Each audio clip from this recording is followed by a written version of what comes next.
আরে বাবু কি হবো, গতবার তো চেয়ারম্যান তোমরা ধরে মেরে তুলে দিলাও, এবার এমপির দ্বার আছে কিন্তু তোমরা ঠেলা ঠেলা দিয়ে তুলে দিও। হ্যাঁ, তোমাকে তোমার ঠেলা ভোটের আগে এসে নানান ধরনের অদা দাও, আর ওটার পরে আর খবর থাকে না। কি রে এ আমাকে চেনে না নাকি রে, চেনা দে।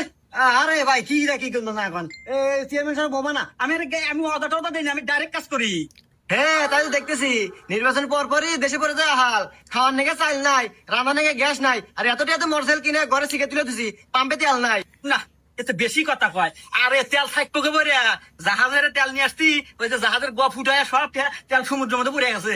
ও কি আমার দোষ? হ্যাঁ হ্যাঁ, ঠিকই তো। হ্যাঁ এ বাবু থামো তো, আজারে পেছাল করে না।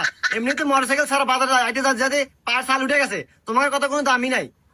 এ বাবু হনো, অত বেশি কথা কয় না। আচ্ছা তোমার বাড়ির এখান থেকে বাজার কত কিলোমিটার? 25 কিলোমিটার। ও আচ্ছা, ঠিক আছে। আর হনো তোমাকে একটু কথা কই, আমি কাল্লু নেতা, আমি